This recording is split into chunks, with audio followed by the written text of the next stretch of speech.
Good evening, everybody, wherever you are. Hussein Ibish, Senior Resident Scholar at AGSIW, welcoming you to another of my occasional one-on-one conversations with people in our field who do the best work and best thinking on these matters. This is a series that is not,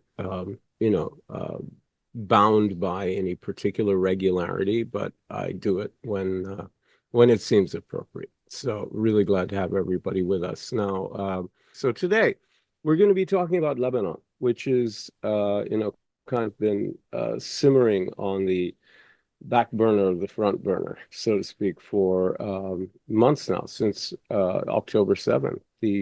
I would argue that the primary goal of the Biden administration with regard to the post-October 7th crisis has been, above all, to prevent the war from spreading to Lebanon. And that's my view of their policy priority. We'll find out what our guest thinks. And we've had a constant escalation in the border area, and a recent speech by Hezbollah leader Hassan Nasrallah at the to mark Ashura, which involved more threats and vows of this and that and what have you. So the situation remains extremely tense. At the same time, Lebanon is particularly vulnerable economically, politically, without president for I think it's almost a year and a half now, right, Michael? Anyway, we'll find out about the details about Lebanon's political impasse. And so we're talking really about the internal threat and the external threat to Lebanon's stability, security, and prosperity. And I'm joined today by a very old friend and a very dear friend, Michael Young, who I think we met when we were 13 or 14, and 14 probably, yeah. And went to school together, got thrown out of school together, all kinds of good stuff. And he is the best analyst of Lebanon, hands down, in any language, anywhere. That's just not a matter of debate, in my view. Right now, he's the senior editor at the Malcolm Kerr Carnegie Middle East Center in Beirut, and the editor of its Middle East blog, Diwan, which I can say is really great and has some of the best stuff on it because of him. He's the author of Ghosts of Martyr Square, which is a really great kind of mashup of memoir and analysis of Lebanon during many of its worst war years, which he went through.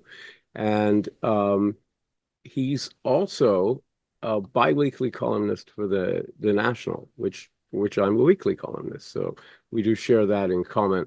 And it should certainly be kind of noted, with what do you call it? Full disclosure, I suppose.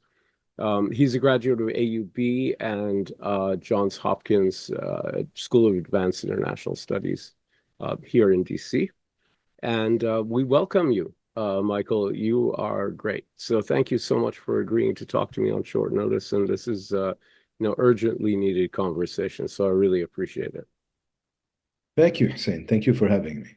No, of course. I mean, really, really grateful to you for joining. Okay, so let's begin by talking about the external threat to Lebanon, that is to say, the problems at the border between Hezbollah and Israel, which are to some extent both external threats. And insofar as Hezbollah, yes, it's a Lebanese organization, but it answers with particular proximity to a foreign host. I mean, almost all the large political movements in Lebanon for decades have had domestic constituencies and foreign patrons simultaneously.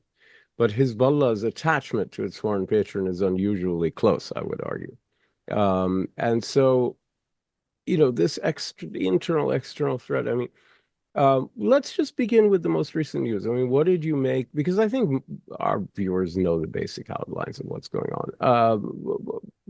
What did you make of Nasrallah's speech at Ashura? It seemed to be very, I wouldn't say bellicose, but defiant, and sort of no backing down whatsoever. It did seem designed to create the impression of defiance. But at the same time, I continue to see this as an organization that is trying to signal that it doesn't want a wider war at almost every stage of signaling. So, what do you make of it all at this point? No, I agree with you, Hussein. I think that Nasrallah's speech yesterday and his speeches in general Mm. been quite defiant. And if from my perspective, this is all in a way a preparation for what comes afterwards. I think Hezbollah realizes that once Gaza is in one way or another begins to wind down, Yeah. there is going to be something has to happen in Lebanon. Now, there are many potential scenarios, but I think it's more than likely that there will be some kind of mediation to find a negotiated solution, at least at one stage.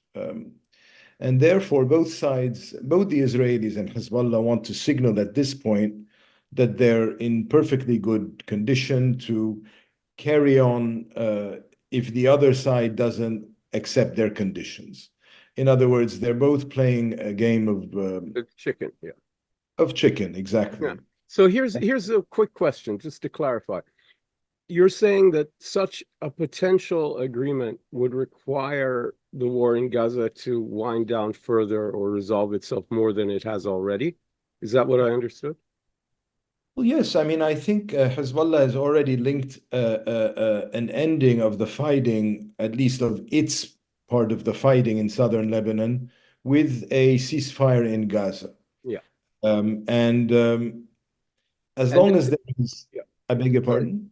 No, no, go ahead. Sorry. As long as there is fighting in Gaza, as long as there isn't a ceasefire in Gaza, it will be difficult for Hezbollah to cease firing from Lebanon.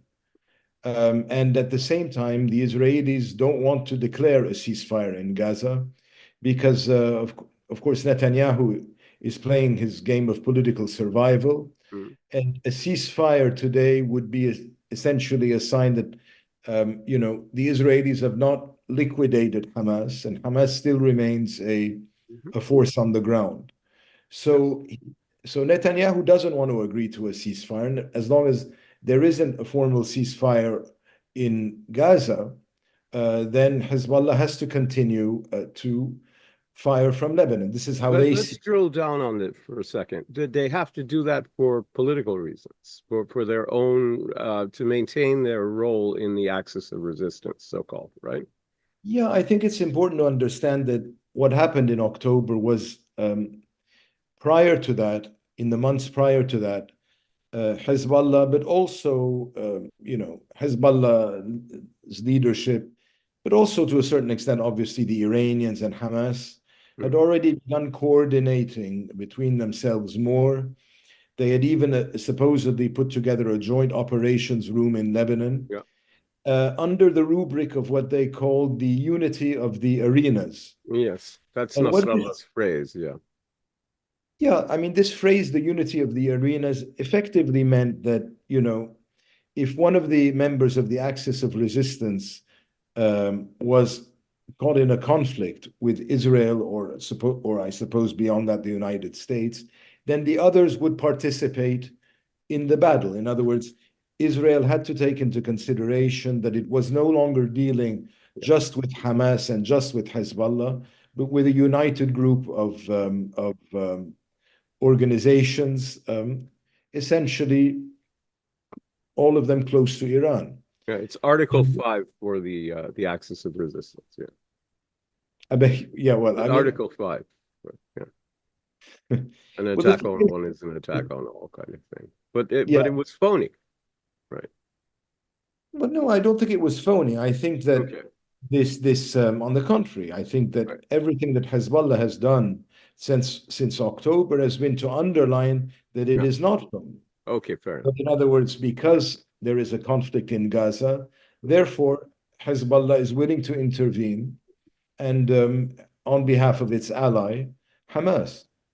I see what you mean. And of course, the Iranians have also said if you attack Lebanon, then there will be a major regional conflagration.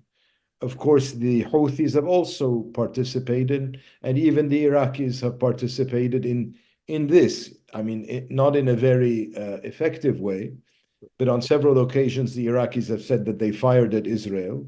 The Houthis have been firing at Israel. I mean, it's not very accurate, but of course, they've done something else.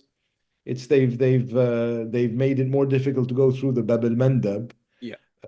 into the Red Sea and the Suez Canal. So let's clarify for a second that when you say the Iraqis, you mean Kataib, Hezbollah, and other pro-Iranian Hashd al-Sha'bi groups, the not the Iraqi government. pro-Iranian, exactly, the pro-Iranian groups in Yeah, the in Iraq. Popular Mobilization Force, Yeah, the yeah. Hashd al-Sha'bi. Yes. Important clarification there. Please go on. You were talking about the Houthis making trouble for shipping in the Yeah. Gulf of Aden and the Bab el-Mandab So Strait. what I'm saying is that all these groups who have, suddenly entered the fray in one degree or another shows you that there is an effort on the part of the axis of resistance to affirm or confirm this notion of a unity of the fronts.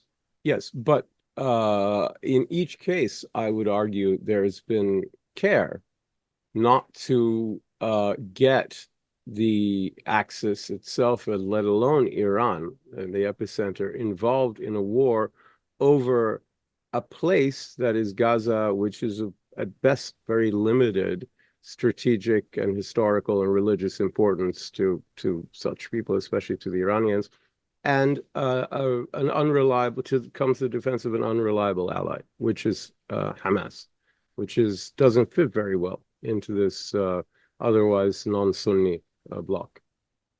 Well, I would actually argue against that. I was hoping you would. Hamas is essential because it is a Sunni organization, and therefore today this axis of resistance is not, as it has been accused of being, a uniquely Shia axis. Yeah. On the contrary, sort of the Iranian eye on the Palestinian cause has always been very central in terms of their own positioning. On top of this, given the rivalry between Hamas and Fatah, and it's, I think, very important for the Iranians and their allies to have a very credible Palestinian ally. Eventually, I think deep down in the back of their mind, they would like to take hold of the Palestinian cause themselves. Of course they would, yeah. And with the aging of Mahmoud Abbas, of Abu Mazen today, there is an opportunity to do so. Potentially, yes. Yeah. Potentially, okay, so yes. That's a very good point. Yeah. Okay. So let's then come back to the situation with regard to the Israelis and their interest or not in a broader conflict with Hezbollah. Because if Hezbollah wants, what you've described as Hezbollah wanting for its own various political and strategic purposes, right? A limited conflict with Israel that demonstrates the unity of the battlefronts, of the arenas, and but at the same time doesn't go too far for their requirements, and doesn't get them involved in a conflict for which they're not prepared and which would not be a good idea for them at this point. What about the Israeli side, which has done more to escalate after the initial sort of intervention by Hezbollah, in my view, than the Hezbollah side? In this instance, very different than, say, in 2006. But in this case, it appears that the only people who want a war are some of the hawks in Israel and Hamas, of course. So the question is, why does Israel not want a conflict? Is that the question? No, the question is, how do you see Israel's attitude towards Hezbollah as a threat and the violence along the border, which it has done a lot to escalate in recent months? What do you think their basic attitude is? And it may be that you perceive them as badly divided. I mean, I do, but anyway. Look, I think that the thing is not this. I think that it's not a question of divided or not. It's a question that Israel, frankly, does not have a solution towards the Hezbollah problem. Right. And at the same time, the rhetoric in Israel is one that we will not return to what was the case before October 7th. Yeah. These very contradictory positions here. No kidding. Now, in terms of Gaza, of course, what they've done in Gaza is the massive destruction of Gaza. In terms of South Lebanon, it's been more contained. They've destroyed quite a bit in the border area in terms of the Yeah. border villages. But what is the ultimate aim in Lebanon? It's quite different from Gaza. Gaza, they don't have a political aim, but I would argue there's no political aim in Lebanon as well, which I agree. means if you're focusing on military solutions, actually, if you look at the military options, and I'm not a military analyst, but I mean, they're fairly straightforward. Yeah. Israel can do one of two things in South Lebanon. It can create essentially a free fire zone in the border area Mm. in which no one can enter. Yeah. And okay, that's more or less what it's been doing up to now in the south. Yes, that's right. But Hezbollah will always be able to fire over this free fire. Yeah. So in other words, if you don't have a situation of calm in southern Lebanon, it's very unlikely that Israel will be able to impose calm for northern Israel. Hmm. Calm in southern Lebanon calm in northern Israel requires calm in southern Lebanon. Hmm. Now, that's one option. Option two is that the Israelis invade parts of South Lebanon to impose, essentially, to neutralize any attacks against across the border. Because this is what they are always playing up as the main threat, the potential for a new October 7th from Lebanon. I Now, want to ask you about that in a minute. if I could Go just on. complete the thought, Yeah, please. If they enter militarily South Lebanon, Hussein, well, what do you do then? I mean, if you do a quick operation and withdraw, you've effectively done nothing because Hezbollah will return to the border area. If, on the other hand, you want to maintain a presence in southern Lebanon, along the lines of what Israel did between 1976 and 2000, then basically you've re-entered the Lebanese quagmire, Yeah. and you've given Hezbollah an ideal opportunity to keep hitting you, Yeah. and with no real political objective attached to it. So this is why I keep arguing that at best, Israel has no military solution to this. At best, it needs to mediate, to find a negotiated solution through outside mediation. And probably the best they can achieve is a return to the status quo ante, a return to October 6th, which they would probably want to sort of package in a nice packaging, but where very little would change. Yeah. You would go back to October 6th, and which you would package because Israel needs to sell this to its population. But I don't really see that they have better options other than that. I may be wrong, but this is how I read it. So the wonderful David Mack has the question for us already, and anyone else who wants to ask questions, drop them into the Q&A function here. Does the Lebanese government accept Amos Hochstein as a mediator for the Israel-Lebanon border areas, who speaks with the authority of President Biden? Right, that's the question. And does Hezbollah agree with that? Yes, well, of course, Hochstein has been back and forth between Beirut and Washington and Paris, and of course they accepted him as a mediator in over the maritime border. Yeah. But Nasrallah said something actually interesting yesterday. If I recall, he said something to the effect that it was up to the Lebanese government to negotiate once the fighting stopped.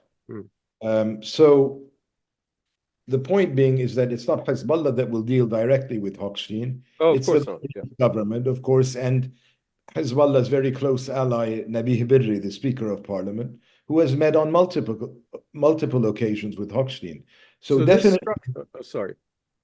definitely there is acceptance of the Americans as a mediator. I think Hezbollah realizes that the only potential mediator has to be an American.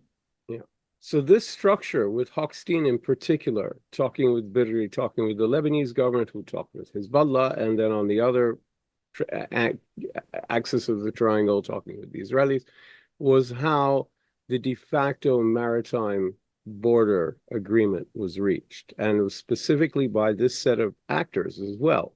But my sense of things, and I just want to kind of run this by you because I've been saying it and I have put it in writing, though it's still with editors and whatnot, is that the biggest problem for Hezbollah is that agreeing to any kind of formal or in writing announced pullback of Radwan force or any other forces from the border area is politically untenable because it ruins the explanation, the rationalization for the maintenance of its unique militia forces in Lebanon after the Taif agreement and the end of the civil war. In other words, if they can't say that they're fighting to protect the border or liberate Shabab farms or any of those things because they're 8 kilometers away at the closest, then why are they maintaining this army?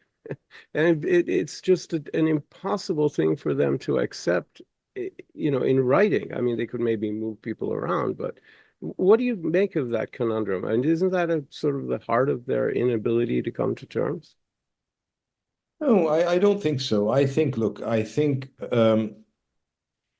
first of all, we have to understand that there are several dimensions that have been put on the table, several dimensions to the situation.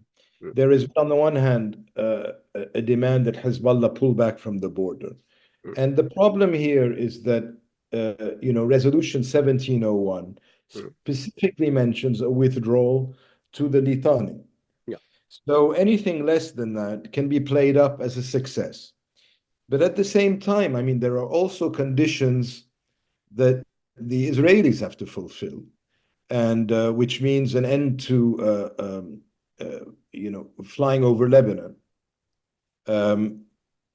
And on top of this, if you tie this together, I mean, this is the rationale. If you tie this with a negotiation on the 13 contested border spots between Lebanon and Israel, Mm. you can package it together as some kind of overall arrangement that that allows Hezbollah to say, look, we imposed two major conditions on Israel. We imposed an end to overflights. We imposed we forced Israel to negotiate over the contested border locations. And at the same time, we're pulling back, but there is the Lebanese army. And everyone knows very well that the Hezbollah pullback is complete nonsense. Because at the end of the day, Hezbollah members come from the border villages that And are they would on go the back. border, and no one is going to prevent them from going back. Right. Now, it's conceivable that there could be a way out through these by putting this into a package deal. You see, I don't see that in the reaction of Hezbollah and even Lebanese officials that there is simply and yet a refusal to discuss any of this. But definitely, I think the ideal solution for Hezbollah is to go back to the status quo ante, Yeah. to go back to October 6th. And the fact of the matter is, if Israel doesn't attack southern Lebanon, doesn't invade, then very likely that's precisely where we will be. Yeah. You mean, and that would be a de facto understanding or a de facto arrangement rather than an agreement, right? Well, yes, yeah, but I mean, you do need both sides, ironically enough, do need to formalize it in some way. I mean, the Israeli In government cannot practice, right? Yeah. I beg your pardon? In practice is good enough, or formalize it in some kind of No, way. I think that the Israeli government has to go back to its population and say there was some kind of formal agreement. And I think that Hezbollah on its side, while it wants to go back, as I said, to October 6th, but at the same time, it doesn't want to find itself in a situation where there is ambiguity along the Lebanese-Israeli border, and the Israelis are exploiting this to continue to target Hezbollah members. Mm. So, to a certain extent, some kind of more formal understanding, which, as I said earlier, would be between the Lebanese government and the Israelis through American mediation, would have to be, would have to be agreed. Yeah, yeah. Well, let me ask you. Let's go back to But can Israel's. I just throw in one thing? I Sure, of understand course. you have a very relevant point, is that Hezbollah does not want to be perceived as making any concession in these negotiations, which is why Nasrallah said yesterday something very important. He said, what we've heard about an agreement along the Lebanese border is not correct. Um, what the outcome will be determined by what takes place on the ground. Mm, And we're going to win a big victory. Now, okay, this is the facade, all right? This is what you throw out as your opening position.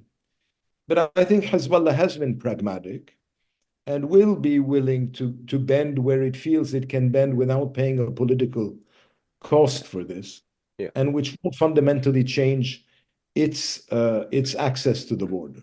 Yeah, I mean, yeah, clearly, I mean, if they can avoid a conflict, they certainly want that. We've got a question from Robert Friedman, old friend, who asks if Netanyahu might agree to the sort of arrangement or agreement that you sketched out, and is that something that would in any way appeal to him? Look, I think I really can't speak for Netanyahu. I don't No, know how. but in your estimation, Look, my estimation is today Netanyahu is playing a game of political survival. yeah. If he's been hesitating to enter Lebanon, it's partly because he understands that a Lebanon war is a very risky proposition. And it's one that may actually accelerate his political departure if it bogs down, if it doesn't turn out the way he wants it. And I think there's a very high likelihood that if there is a war in Lebanon, it would not turn out the way anyone wants it. There will be a lot of destruction in Lebanon, of course, but the Israelis will have a lot of trouble entering Lebanon, holding Lebanese land. And I think Netanyahu is sensitive to the risks that he probably prefers not to take, as I said, because his focus is on, at this stage, on political survival and Gaza. Mm-hmm. And therefore, I think that Netanyahu would probably be more amenable to some kind of, even if it's a cosmetic deal, that at least creates the impression of that he's done something along the border that allows the inhabitants of the north to go back home in safety. Mm-hmm. Okay. Yeah. The question may be, if you return to the status quo ante, does that provide safety to the Israelis of the north, inhabitants of the north?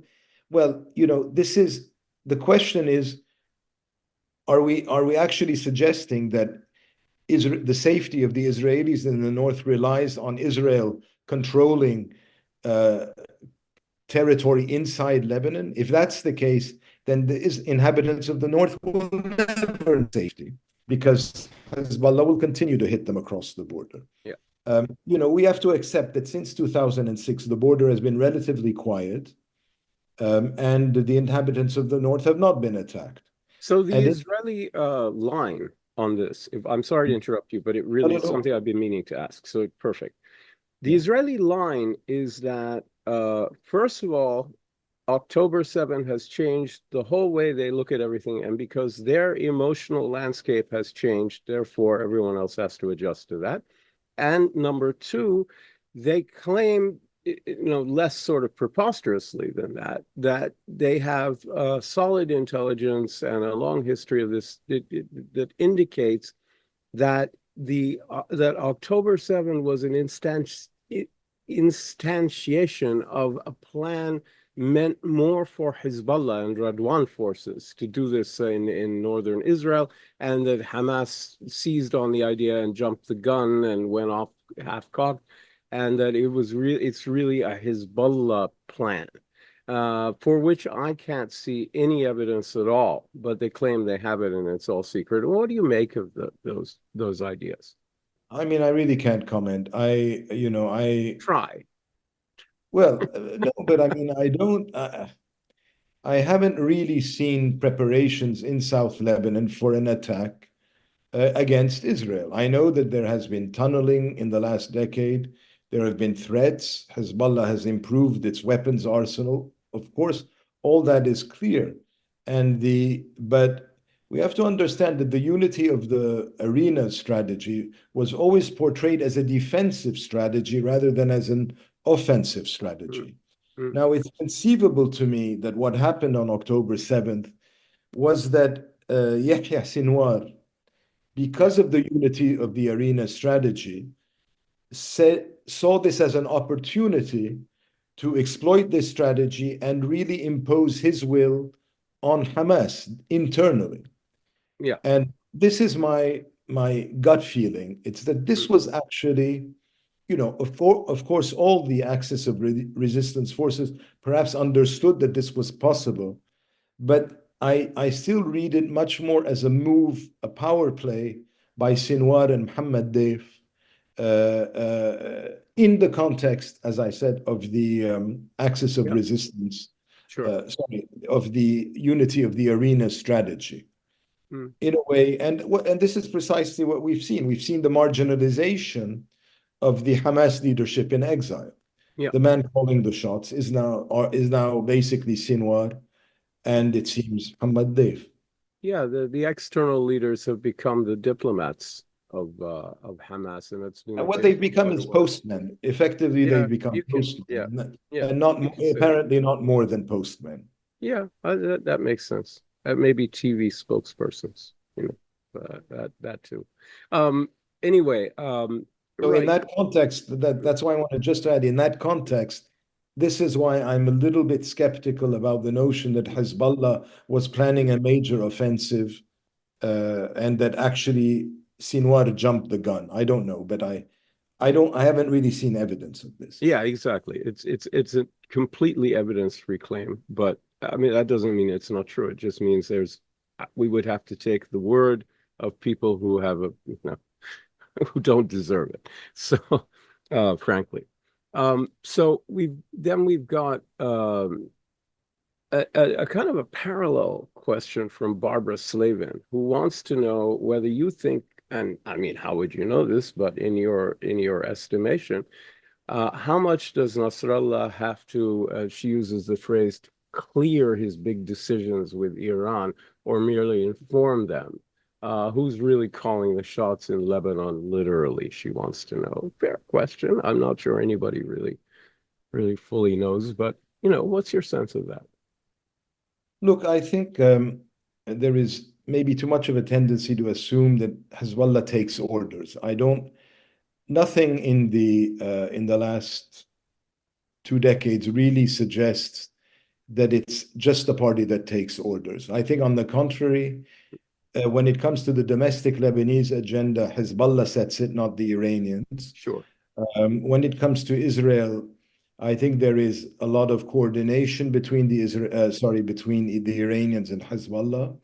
They both are on the same wavelength when it comes to political objectives. I think that instinctively Nasrallah knows what the Iranians want, and the Iranians know what Nasrallah wants.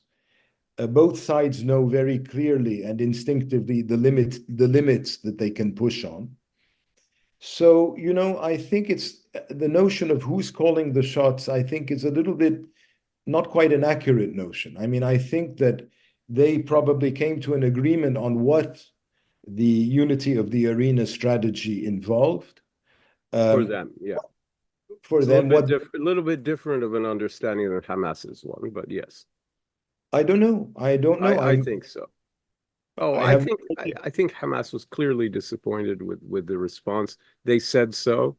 I mean, both the Hamad said so on numerous occasions. Yeah, they made it pretty clear they were unhappy before Yeah, giving up but again, on it. once again, if I'm correct, and this was a power play by Sinwar, then that's just pro forma. because at the end of the day, if it's a power play by Sure. Sinwar, and the leadership in exile could not really denounce Sinwar because it effectively meant admitting their own marginalization, Yeah. then, then it's a pro forma. They know very well that the Iranians and Hezbollah Yeah. had limits in the way they were willing to intervene. And ultimately, by the way, Hezbollah has been proven right. In other words, Yeah. would major destruction of Lebanon have actually changed very much in terms of Gaza? Not at all. The No. Israelis No. would have destroyed Gaza and Lebanon. And at this Yeah. point, 9 months into the fighting, Hezbollah is able to escalate and is able to occupy Israeli forces, Mm. which was what Nasrallah said from the very beginning. He said, this is a Yeah. support. So in that sense, I don't really feel that the unity of the arena strategy, Hussein, was not a mutual suicide pact between the different axis of resistance No, yeah, I forces. understand.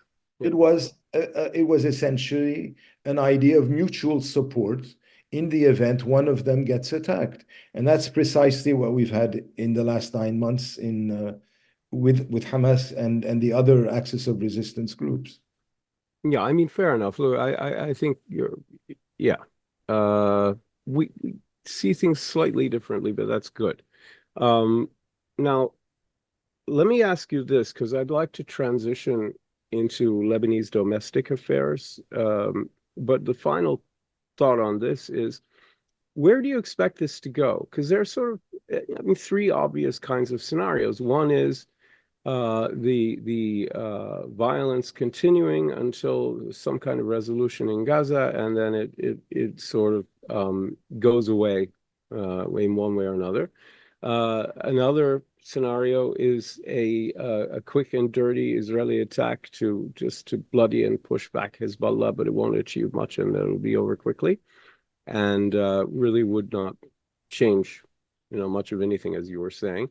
And the other is some sort of, all-out attack that, as you said, could end up going extremely badly, and that is pretty unlikely under Netanyahu, given his risk aversion. But I mean, how do you? I maybe forget those scenarios. What are you anticipating in the next few months, if anything? I hate asking people to prognosticate, but where do you see things going? Let's put it that way. Look, I think that we may see an uptick in pressure by Israel, but I see an all-out war? I have to be honest, less and less. But Yeah. I could be wrong. At No, no I point agree. at no point have I ever said war will not happen, and I don't want to say that now because war may very well happen. Yeah. So, but I think today Netanyahu's strategy at this point is to buy time. Yeah. You've got an election in the United States soon, and very likely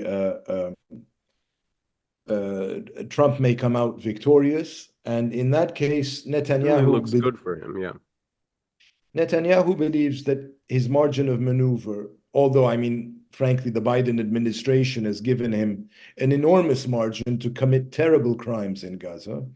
But if there is a Trump presidency, I don't see that there will be any constraints on Netanyahu. Oh, So even he has less. no Yeah. obligation today to take a decision Right.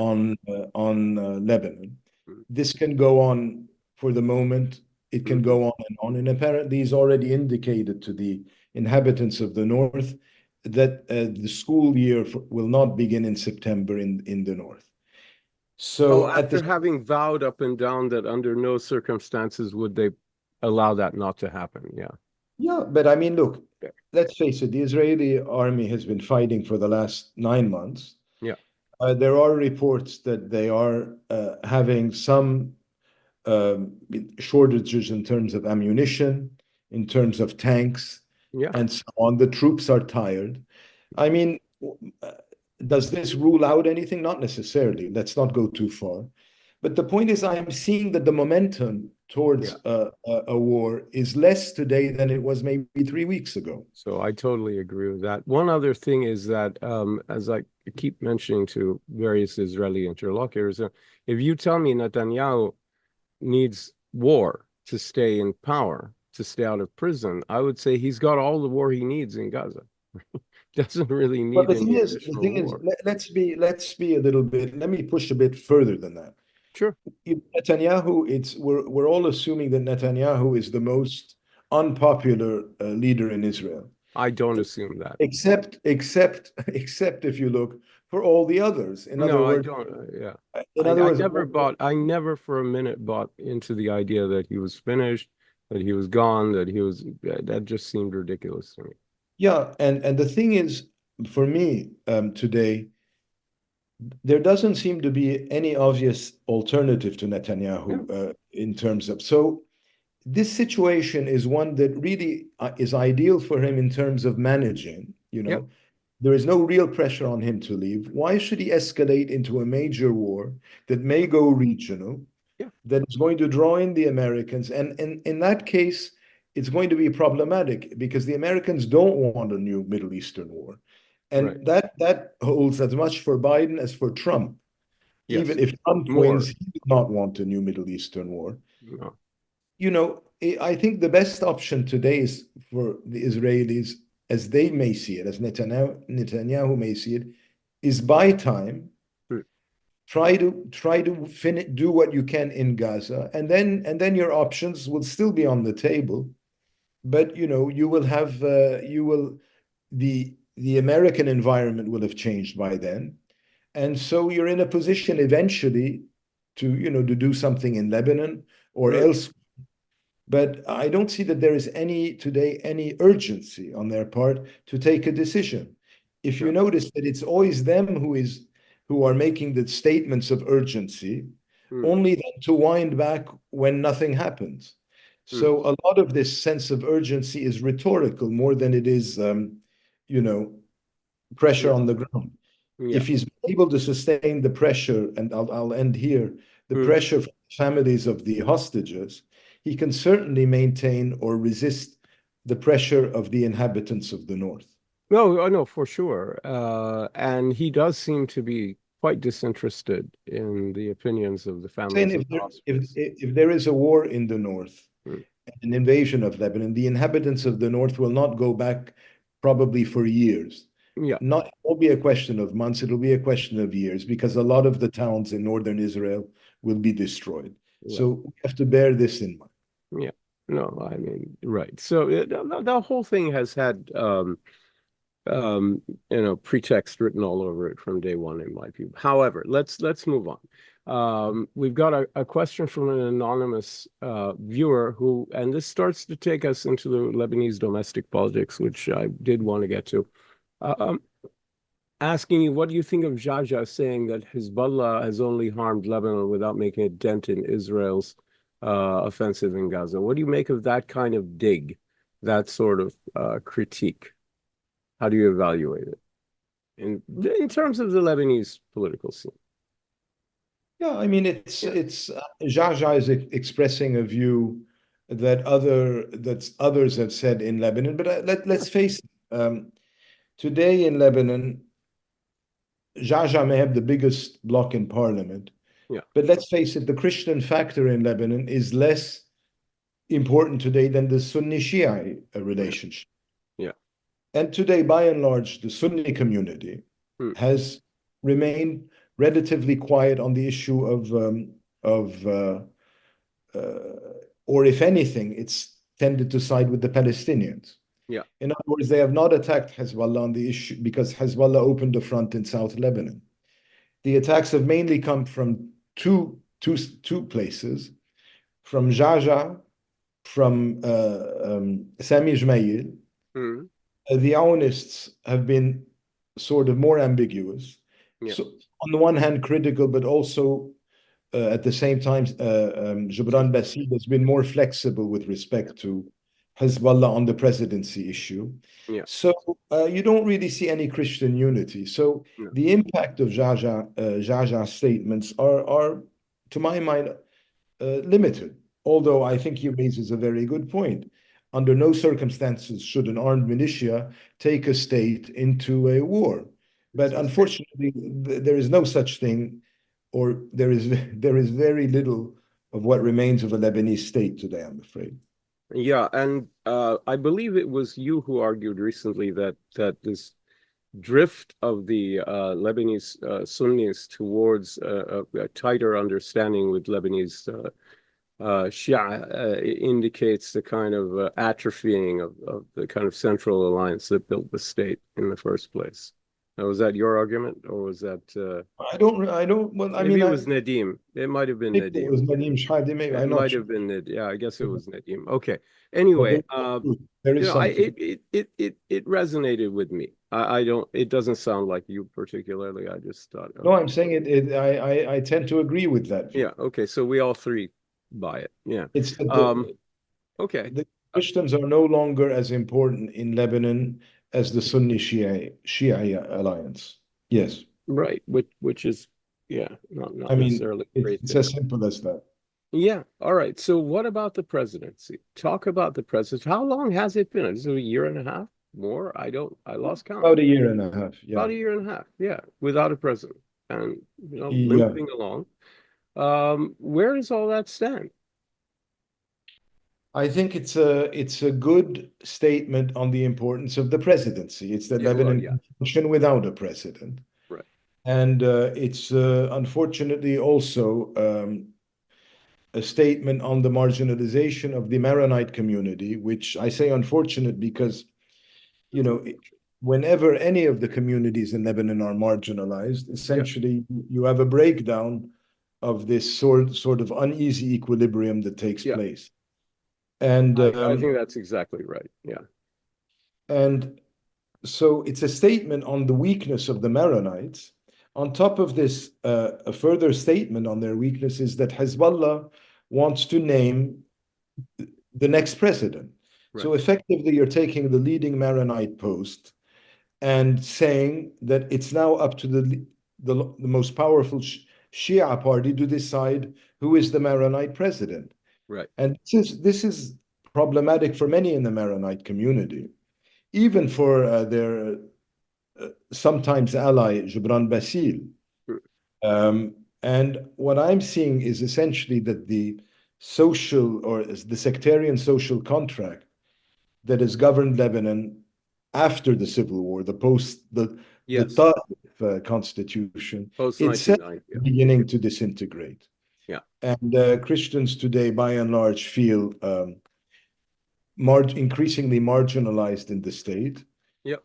They are coming out with many ideas, none of them, to my mind, very realistic. Federalism, partition, whatever. It's such a small country. I mean, how do you? It's already. But you see, there is something, we have to be aware that there is something in Ta'if that was never implemented in the Ta'if agreement. It's administrative decentralization. Right. And some Christian leaders have been pushing for that this be implemented, including financial decentralization, in the sense that not just administrative, because in a way it's correct what they're saying. What they're saying is there can be no real administrative decentralization if you don't have financial decentralization. In other words, if areas cannot themselves sustain themselves by paying taxes on their areas themselves, then you don't really have true administrative decentralization. And I think that if there is going to be a path to follow, they have to insist more on this dimension, because this is part of the Ta'if agreement. Yeah. It's not something imagined. It's part of the Ta'if agreement. And therefore, they can demand legitimately that it be implemented. Now, is this something that other constituencies, Hezbollah, for instance, might find equally or also amenable to them? I mean, is it something, in other words, they could make it work for themselves as well, possibly? Look, at this point, we have to understand that both Hezbollah and its allies, and for different reasons, leaders in the Sunni community, not really willing to break the status quo that exists today in terms of Lebanon's political system. Yeah. Hezbollah controls the state. So why do you want to give up on a part of the state, particularly financial resources? that's something, they prefer the situation to remain as it is. Yeah. The Sunni community was maybe, at least officially, the big winner of the Taif agreement. The prime minister was given a much more, well, not when they had Rafi al-Hariri, it wasn't Yeah. on paper. Yeah. No, you're right. The prime minister is much more powerful under the Yes. Taif constitution than it was under the pre-Taif Yeah, constitution. it's a flip from the presidency to the prime Yeah. minister. And therefore, in their view, any kind of change in this in weakening of the central authorities by by decentralizing the country administratively and even giving potentially financial decentralization, to the different areas, allowing the different regions of Lebanon to manage their own financial affairs, Mm. this will diminish the powers of the prime minister.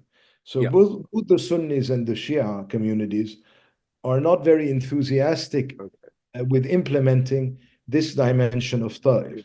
Yeah. No, it makes sense. What about the economics? So the economic political situation. I mean, the financial crisis. Any efforts to gain accountability for what happened, to investigate the Banque du Liban, or what happened to all the deposits that simply evaporated, that vanished in the middle of the night? Not really, not really. No, I mean, none of the reforms that have been requested by the, IMF and that were sort of agreed in this agreement. We had like a preliminary agreement with the IMF have been implemented, and they will not be implemented. Hmm. What's happening is something, a typical Lebanese arrangement, a laissez-faire, so that the economy itself revives on its own. Yeah. But of course, because of economic realities, reforms have been implemented de facto. Mm. In other words, for example, we had a major subsidy system, which was a big source of Yeah. corruption Yeah. because of the subsidy system allowed smuggling to Yeah. take place with Syria. Well, And it was a this, big a source of lot of spending this, also. So yeah. I beg your pardon? And it was the biggest source of spending, so it was obviously ripe for corruption. Of Yeah. course, and now we're no longer able to sustain that. So a lot of the subsidies have, excuse me, have gone. Mm. So what you see is reforms have been implemented de facto, and the economy is reviving itself very slowly and imperfectly because we still have a lot of remittances from abroad. Hmm. But this does not in any way constitute a satisfactory way out of our economic crisis. And part of the problem is that the banking sector remains the major obstacle to any kinds of reforms. They don't want to assume any of the losses that Yeah. in the economy. Banks are essentially zombie banks. And if banks cannot operate normally, how do you grow the economy? This is the situation we're in. And sooner or later, the banks will have to take some kind of decision, maybe pushed by outside actors. But for the moment, we don't really have this. Banks are there basically to receive transfers from outside, and people withdraw their money. The banks are basically charging more. That's how they make money. It's on this sort of shopkeeping almost arrangements. They take a higher percentage of the cash that comes in, but Mm. that's about it. Banks are not really growing the economy. Right. Okay. So that you mentioned remittances, which brings us back to the Gulf. As always, we come back to the Gulf, and so there are two questions here. One is, and take as much time as you like on these because we're going to, I think, wrap up with these issues. But we do want to look at them thoroughly. One is the the role of remittances from the Gulf in the Lebanese economy, and therefore the extent to which Gulf economies help to drive the Lebanese economy at a distance, and what the nature of that relationship is, and what kind of political implications that has. And then there's a follow-up, which is, and I'll just put it on the table right now, and you can deal with them as you like, which is the question of the financial and political inputs from the Gulf directly into Lebanon. In other words, the question of Gulf investment, aid, reconstruction, etc., in Lebanon, humanitarian work on the one hand, and then the political influence of Gulf countries, particularly Saudi Arabia, UAE, maybe to some extent Qatar, in Lebanese domestic affairs. Okay. Now, in terms of the remittances, Hussein, I'm not an economist, so I prefer not to speak. I mean, obviously there are many Lebanese living in the Gulf, and they, of course, send money back to their families. And this, as I said, this has actually allowed Lebanon to survive since 2019, 20, because we have no social safety net. So the remittances have allowed us to keep our head above water. But as I said, this has not really generated a true reform effort that the crisis of 2019 imposed. And the fact of the matter is that the vast majority of people will never see their money again. Yeah. And they basically managed the organized theft of tens and tens and tens of billions of dollars. Essentially, they robbed the biggest bank robbery in history. Yeah, absolutely. Now, in terms of the political inputs, I mean, political and economic, of course, the key actor here is Saudi Arabia, and in the last few years, the Saudi reaction to Lebanon has by and large been one of hands off. In other words, Mohammed bin Salman does not consider Lebanon, does not want to waste a lot of energy and political capital in Lebanon. At the time when, if you recall, in 2016 or 17, was it when Saad al-Hariri came, there was that big blow up with Saad al-Hariri.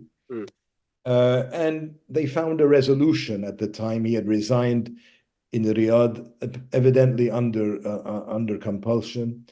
And then they had sort of packaged that he came back to power. But the Saudis, since that time, have taken a reacted towards Saad in a very, shall I say, it's almost passive resistance, The fact is that he did not have Saudi support. And the absence of Saudi support effectively was completely undermined him politically, domestically. Yeah. If he could not come to the table as a spokesman for the Saudis, he stood for nothing. Yeah. And indeed, that was a little bit his position. And since then, the Sunni community, since he left, essentially declaring that he had withdrawn from politics, the Sunni community has been leaderless. By and large, I think that's where we are today. I mean, is he waiting in the wings to return, or is it just a vacuum yet to be filled? The thing is that inside Lebanon, Hariri remains popular within the Sunni community. Yeah. God knows why, but he does. But because his legacy is a legacy of faith. Else, and maybe some charities and things. Who knows? No, because the fact is that even the social face of the future movement basically went bankrupt. Essentially, all the institutions that his father had put in place went bankrupt because of Saad. But the thing is, recently his brother did a tour of Lebanon. I think he's still on his tour, his brother Baha. And the fact is, he had a lot of trouble generating any kind of enthusiasm because there still is a lingering amount of sympathy for Saad al-Hariri. Yeah. So the fact is that Saad doesn't seem likely to come back to Lebanon soon, to my mind. But there is no real alternative leadership waiting in the wings. Prime Minister Miati has tried again and again to sort of suggest that there is Gulf interest in Lebanon and to try to play this up. But by and large, the Saudis have not bitten. They have not bitten. They have participated in multilateral efforts to find a president, but by and large, it's really, they seem always to be forced, Yep. to the table. Mm. It's just not a priority today for Mohammed bin Salman. Let's face it. They consider, I think many of the Gulf states consider Lebanon to be Iranian territory. Yes. And that's how they are dealing with it.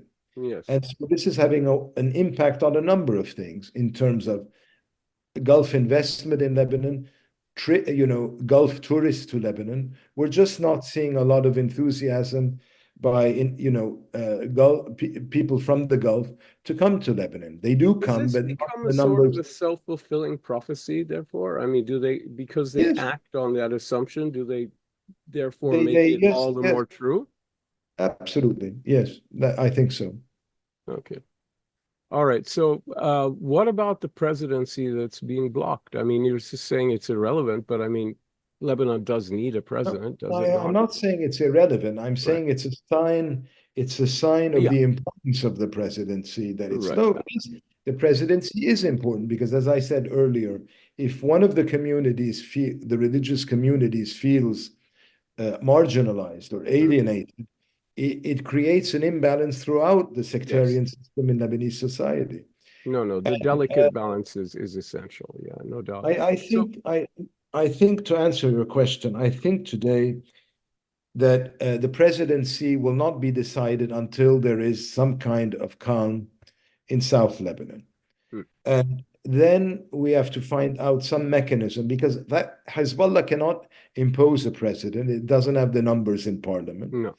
And Hezbollah's opponents cannot impose a president. So it has to be negotiated at the end of the Gaza war. Now, some have suggested, and it's perhaps possible, that one of the ingredients in any Gaza agreement would be for outside parties to tell Hezbollah, we will endorse whoever you choose as president. This would be part of the icing on a cake to bring Hezbollah into any kind of a deal on the southern border. They would throw in some kind of international endorsement of their candidate, who is, of course, Sleiman Franchi. Yeah, yeah. Will this happen? Won't this happen? I don't know. It's something to consider. So you're saying the outside world could give them the president of their choice as part of an inducement package to get to come to terms. That's right. Okay, That's right. But if they do that, it's going to create a lot of alienation sure. among the Maronites. A lot. Of course. Yeah. Okay, well, much to consider there. I mean, it's a great place to stop actually because it's a cliffhanger, right? And that's where we always are in Lebanon, always staring off into another abyss, forever That's and ever. Amen. Yeah. And whatever, however it goes. Anyway, Michael, been great talking to you. Thank you so much. I told people you were the best, and you showed that, even though I don't know, people who I hope follow no my one believes thinking that. could probably pick out the various places where we, strongly did not see eye to eye, but basically very, very, very good stuff, very sound. You're probably right where we do disagree. Anyway, I'd like to thank you so much for joining us today. Thank you, Hussein. Thank you so much for And having me. yeah, no, it's been great. And I'd like to invite everybody for to join me in my next one-on-one conversation that probably be in about 3 weeks from now, but I'm not sure, and we'll let you all know. Okay, thank you so much, and see you next time. Bye.